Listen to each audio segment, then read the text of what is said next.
Hey there, welcome. I'm Damien and I'm just another starving artist on the internet. Today I'm here to make a confession. All of my art, all of my work, every creative idea I have ever had, none of that is original. It's all stolen. But even more than that, every artist you like and look up to, they do the same. Okay, now jokes aside, we're talking about originality in this video and why it's overrated. You might still want to chase after originality anyway, so I will tell you how I personally create the illusion of being creatively original. But before that, as usual, let me introduce you to today's original character. This is Priscilla, the heart of the Mysterious Manor. The Mysterious Manor is a game that I'm currently working on, and if you like my work, you can find all my social media in a link in the description. If you would like to support me, you can find my Ko-fi page in the same link, but if you want something in return for your support, you can get a physical print of this drawing from my shop, available in 4 different sizes, or a keychain featuring the same character.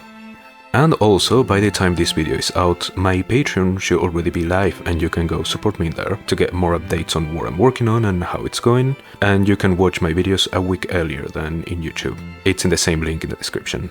Now on today's topic, the character I chose to showcase for this video is a very intentional choice, as I can't really explain what this character really is without telling you either her whole story or where I got the inspiration for her.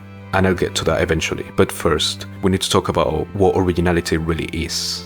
Normally, we understand something is original when it has never been done before. It is different from everything else that already exists, and that type of originality is not actually real.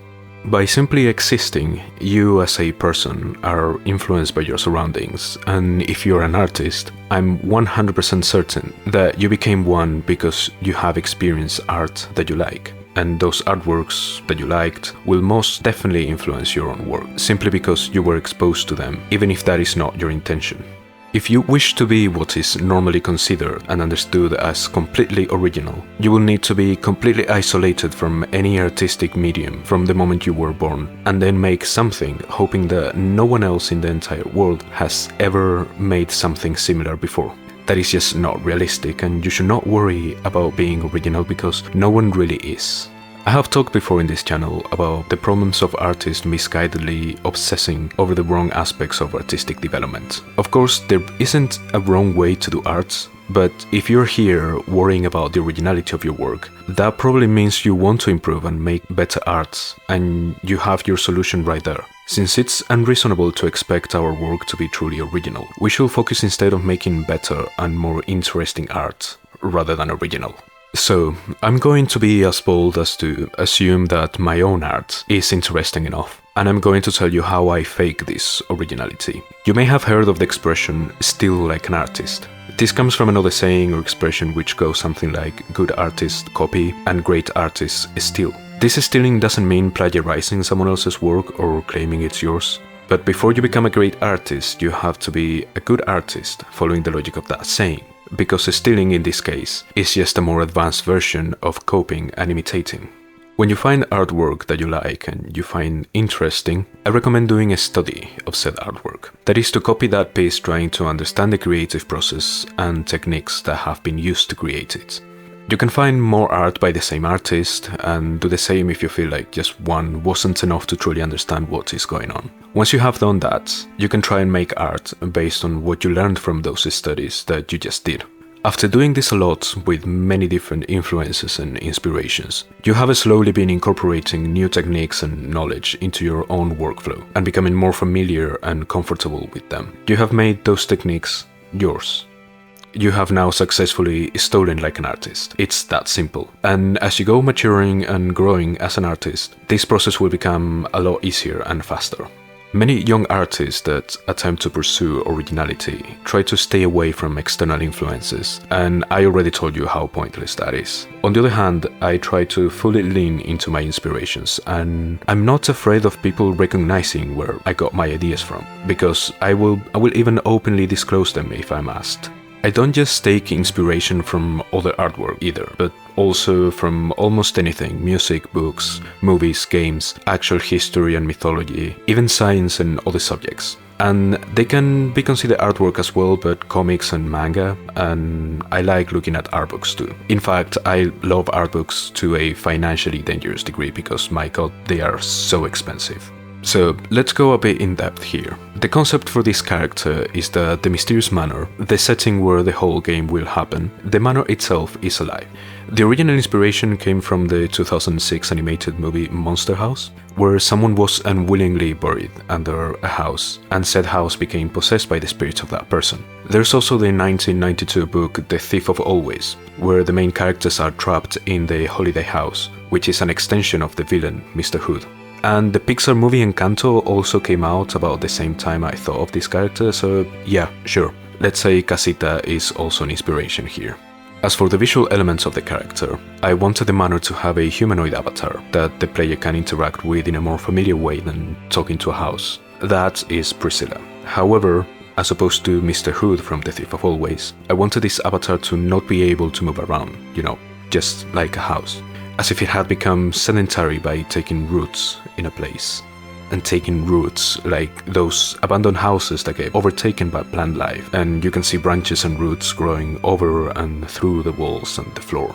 That made me think of a Dark Souls boss called the Bed of Chaos, and if you know what I'm talking about, you can probably already see the resemblance at this point. But it goes even further. Tree branches and roots grow in fractal patterns, and so do blood vessels. So I remembered an indie game called Anatomy, where the house you are exploring is constantly parallel to a human body and each room to a different organ. So that's where the whole biological heart imagery comes from. Her eyes are covered because I decided that she does not need to use her eyesight, since she's always aware of everything that is happening in the mysterious manor.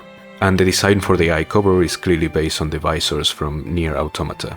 And whether she chose to not see, or she cannot actually see, I leave that up to interpretation because it doesn't change her characterization and it's not relevant to the narrative anyway. The crystal in her chest is a Philosopher Stone. In medieval alchemy, the process to create the stone was called the magnum opus. Yes, that's where that expression comes from. A process in which a material will first turn black, then white, yellow, and ultimately red. This is why you will find that media that revolve around a Philosopher's Stone will often portray it as a specifically red stone or crystal. In that state, this stone was believed to be able to turn common elements like iron and lead into fine metals like silver and gold. Similarly, it was thought to restore and revitalize not only the physical body but also the spiritual soul, and keep them in peak condition, allowing for eternal life. Having all this information, I bent the rules a little because Philosopher's Stones are not real, and I decided that the mysterious man was granted a soul thanks to this Philosopher's Stone.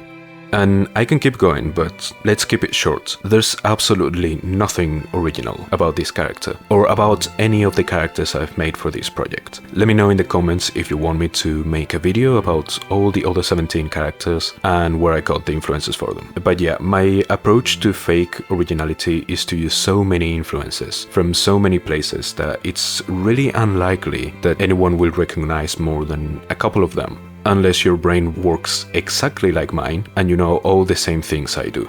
On top of that, there are so many inspirations that it might be challenging to even notice them because of how diluted they are. Now, how do you do that? Stop trying to be original by running away from influences. I already told you that. Go watch movies, go read books and comics and listen to music, research topics that you're interested in. When I was in high school, I used to go on Wikipedia, click on the random article button until I found something mildly interesting, and I started reading and going through links and getting to completely new topics. And I didn't study what I was supposed to study for school, but I still finished university, and now I have a weird amount of knowledge about way too many topics that I use to inform a large number of my artistic decisions. In the off chance that you're not a massive nerd with no friends like I am, you also have a lot of real-world experiences to take inspirations from. I hope, at least. Those experiences and things you have around you are things that are usually ignored by younger artists, especially the ones that are inspired by anime and manga. I count my younger self in there as well. Those things are largely unique to you, and they can be your winning ticket for putting your own spin to your influences. I recommend doing some introspection and getting to know yourself better so you can be closer to the artist you want to be. And on a final note, if you are worrying that your work isn't original, it's possible that it is because you have internalized other people's expectations of art. Not your art specifically, but art in general. I will say stop caring about pleasing people. Remember the reason you started doing art and go do something for yourself and no one else. Make something you care about and ignore the faceless voices that seek to extinguish your creative flame with unreasonable demands. And I got poetic there, that was improvised. And yeah, that's all I have to say for now. I hope you found this video helpful and insightful, if only a little. Please let me know in the comments if you agree or disagree with anything I said, or if you have any suggestions for things you want me to talk about in the future.